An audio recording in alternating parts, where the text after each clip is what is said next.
In this video, we're going to talk about some of the most common myths that I've heard, that probably you have heard, about how to improve your preaching. Here at Preaching Donkey, we're all about helping you improve your preaching, helping you reach out, grab your listeners, pull them in with compelling, clear, actionable, killer sermons is what we're all about.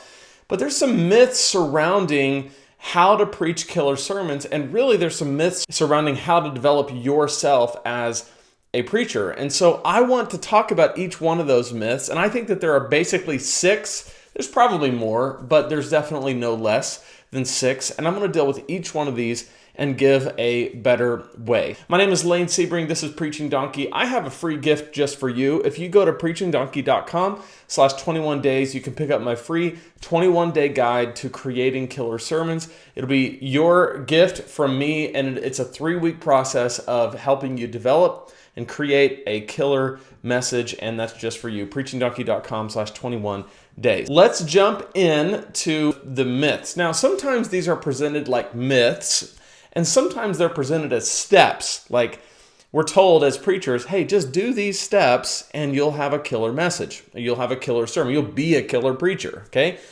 And it's just not the case. Or you'll be a seasoned preacher. You'll be an experienced preacher that's effective. You'll be an effective communicator. However it's presented, they're just myths, and they're not entirely true. Like most myths, there are some truth to them. There is some truth. It's not all nonsense. However, taken at face value, they're incomplete, and I want to show you why.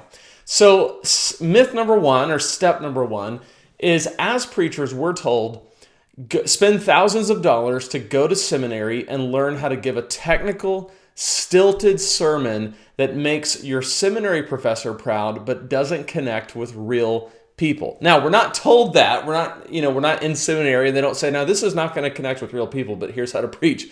But that's just what happens. We're taught this way of preaching in seminary that is very technical and has an emphasis on accuracy, which is a good thing, has an emphasis on exegeting the text well if you go to a good seminary, which is really good.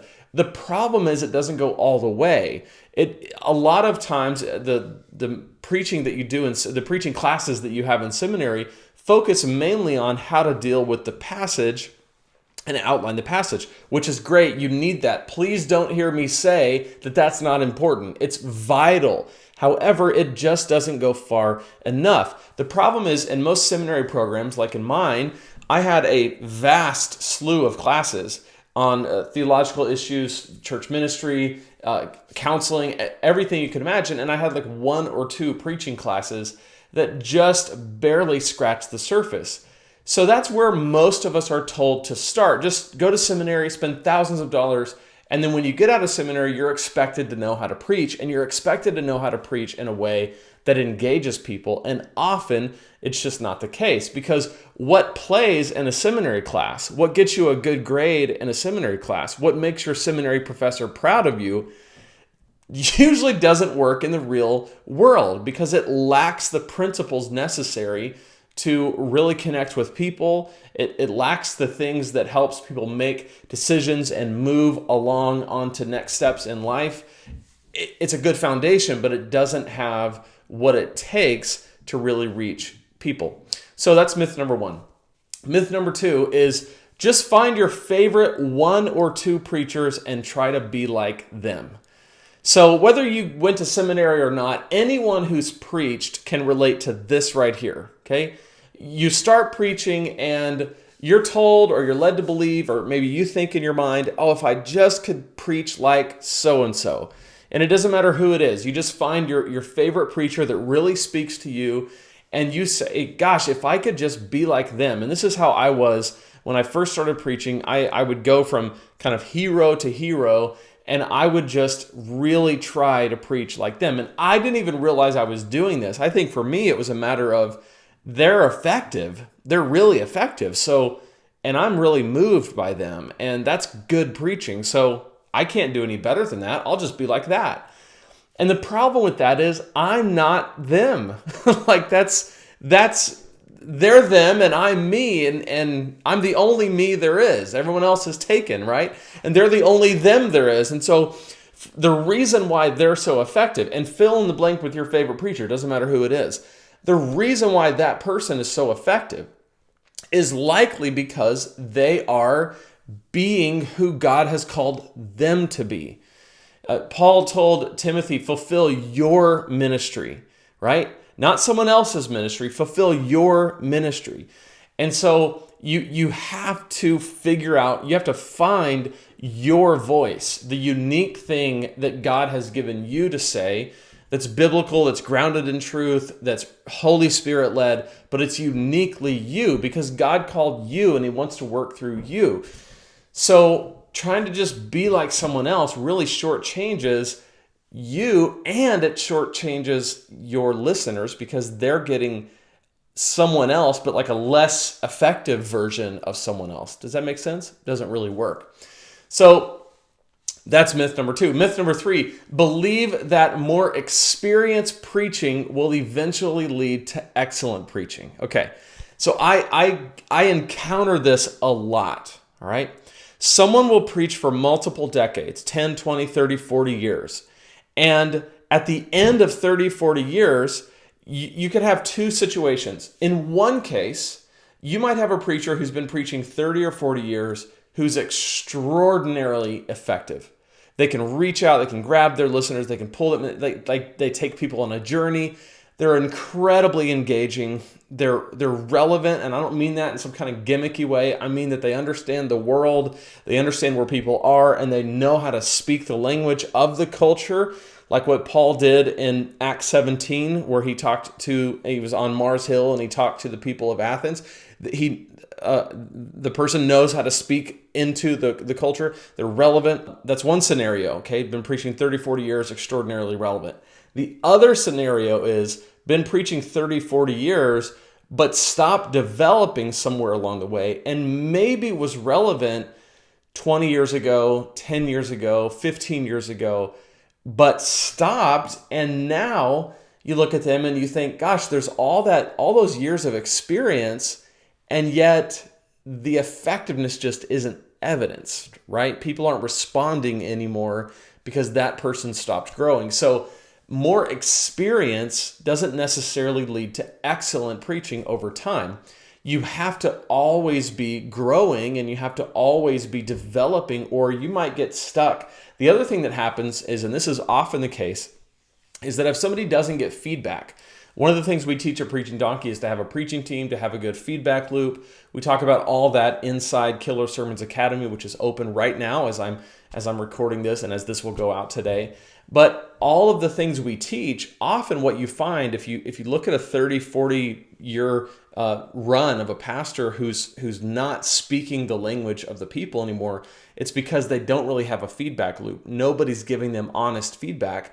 Often the case because there's no one in their inner circle who would dare say anything, negative, or it's perceived as negative because they haven't set up a good feedback loop and a good evaluation system where they've invited people to say, hey, they didn't really connect with me, or I need more clarification, or whatever the case. So more experienced preaching can lead to really excellent, amazing preaching, but it only does when you're intentional about improving over time. If you're not intentional about improving over time, it's like anything else. You can stagnate and become even less effective as the experience piles on.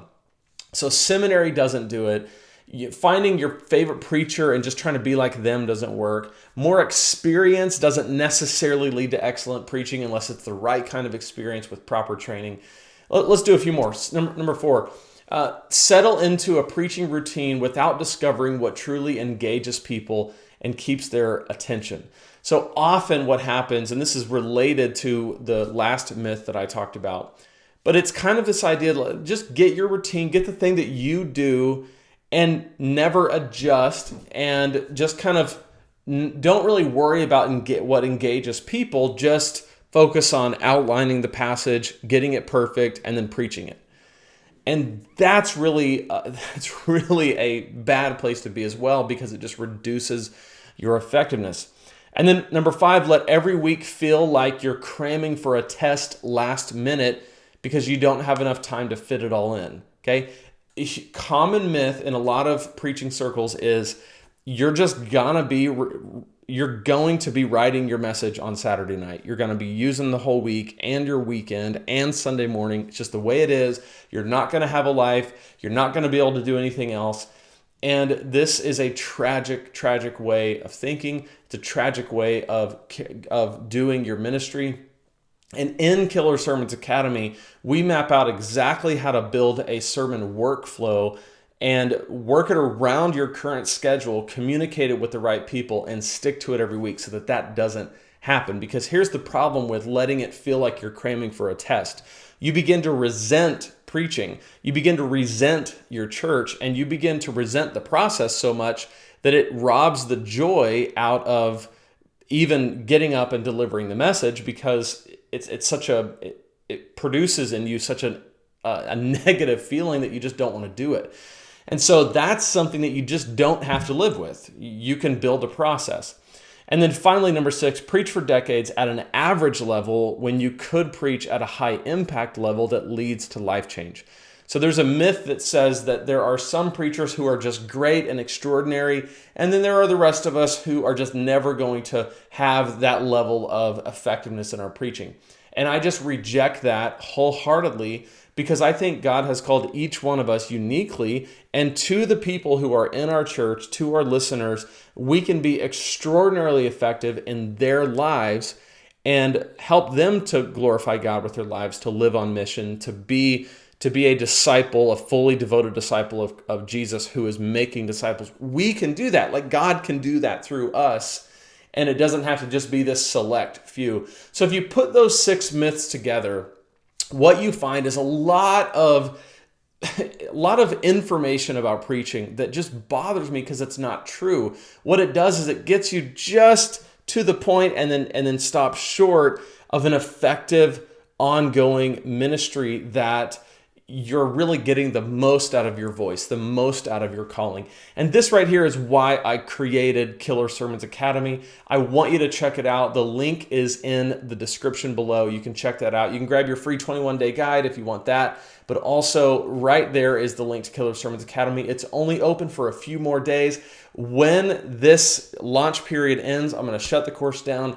And then when I open it again, which I'm not sure when I will, but when I do, the price will be a lot higher. And so if you're gonna do it, this is the time to do it. I've packed a ton into this course. It is very comprehensive, and it just shatters all these myths. I mean, every single one of these 6 things that I mentioned here, you don't have to live with this, and this course could be the thing that changes your whole trajectory of your preaching. So I'm excited for you to check it out. I'm excited for you to dive in. Click the link below. It's called Killer Sermons Academy. It's open until Friday, this Friday, November 1st at 11:59 p.m.